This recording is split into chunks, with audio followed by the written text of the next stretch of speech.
Don't let anybody tell you that you can't do what you want to do. Just saying. How are y'all doing today? So, if you're anything like me or a farmer or homesteader, you know what it's like when you go to Tractor Supply and they have new chicks. So, I got new chicks. I got 3. It was hard. I wanted to get 5, but anyway, so here they are.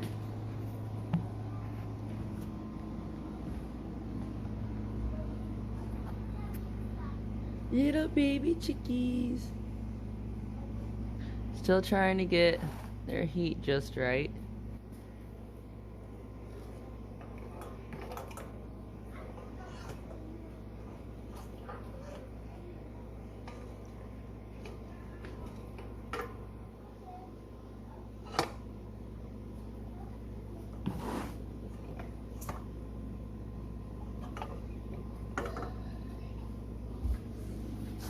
Anyway, right here, little baby chickies sitting in a tub.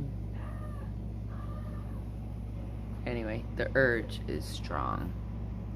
I gotta figure out how to flip the camera around on this damn thing when I am recording. Or maybe... So, anyway, new chicks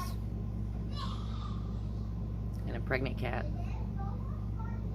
and I just realized I now have 10 pets, or animals. Not all of them are really pets, but I have 10 animals. That's crazy. Just saying. It is what it is. Like, don't be afraid. Doesn't matter where you live, what you're doing. Don't be afraid to start producing some of your own food for yourself. It's only natural.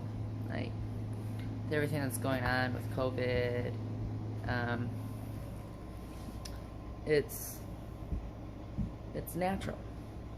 It's natural to worry about where your next meal might come from. It's natural to get frustrated when you go into the grocery store and you can't find what you need. But it's also, hopefully, a moment that you realize that you need to push yourself to learn new skills. Skills like canning and preserving and storage and growing food and maybe, I don't know, making your own cheese and yogurts and things like that. And of course, don't take it all on at once. Find a project, stick with that. When you master it, move on. As Rome was not built in a day. But I wanted to get on here and show off my chickies. Forgive me, I just got done eating dinner. I got chicken in my teeth. They're Rhode Island Reds, if you're wondering. They're about a week and a half old, from what they said. And they do still need heat and whatnot. So, in the meantime, they are so cute. So very cute. You're so cute. I couldn't resist. I did not go in there for chickens. I went in there for chicken feed and some fertilizer. But needless to say, it is what it is. We all have our weaknesses, and mine is babies. Any babies. Speaking of babies, there's my pregnant cat. She wants to go outside, but we're not letting her outside anymore because she should be giving birth any day now. So, or very soon, like within the next week or so, I'm thinking. I'm not sure exactly when she got pregnant, but it was either right before I got her or right after I got her, and that was about 2 months ago. So we're looking at almost 10 weeks now, just average. So we'll see. But you know, I have a very small space. I've got about 90 feet from the front of my yard to the back of my yard, and sits on a trailer lot. It's only maybe 30 feet wide, if that. So, and I managed to grow a little bit. I'm not saying that it's doing great. I got a lot of trees. But sometimes it's not necessarily about how much you're producing, but the process and learning along the way. Yeah, it can be frustrating. One of my favorite homesteaders on Roots and Refuge, she says, turn it into your classroom. Turn this waiting period into your classroom. And I agree with her. It's something I love doing. Even if it's just a few pots and I'm only in an apartment, I was always growing some, whether it was just a couple tomatoes or maybe some strawberries, but which I've not really had a whole lot of luck with strawberries yet, but we'll see. The ones I got in there are doing really good, and I made that soil just for them. So like, I had all kinds of bags out. I had peat moss and like did all the different and tried to make it as loamy, I guess, as possible.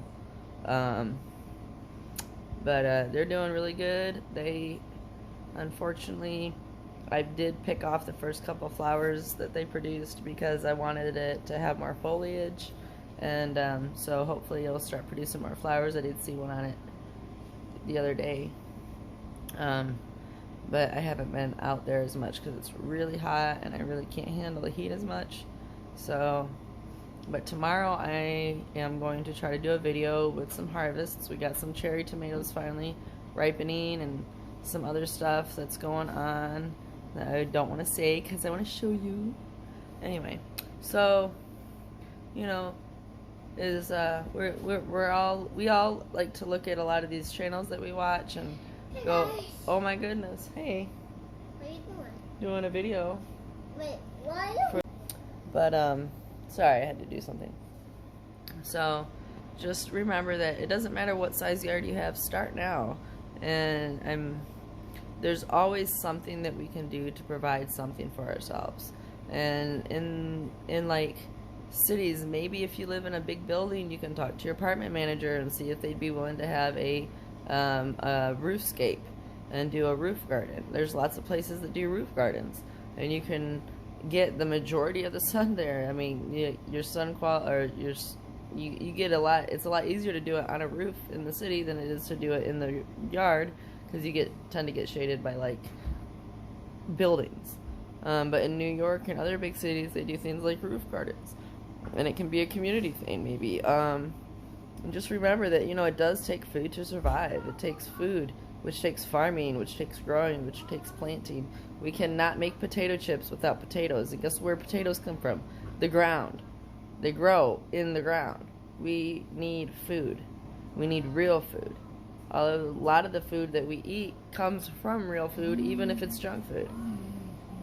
You know, your Doritos come from corn and cheese. Like, everything has an origin, and we tend to forget what that origin is. And when you forget what you're eating and where it comes from, you disassociate, and it's like people forget that we need to grow food in order to eat it.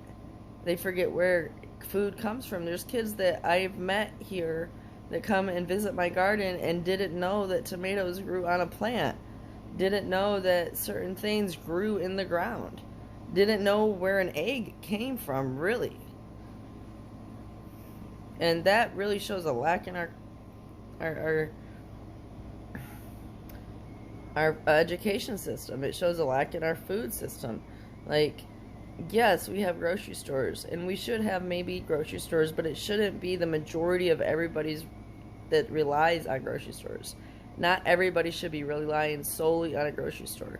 Even if you can only grow a couple things of your own that you can supply yourself throughout the year, at least do that. Take some of the strain off the food supply chain. Become more of your own chain of food. Like, yeah, I'm getting like these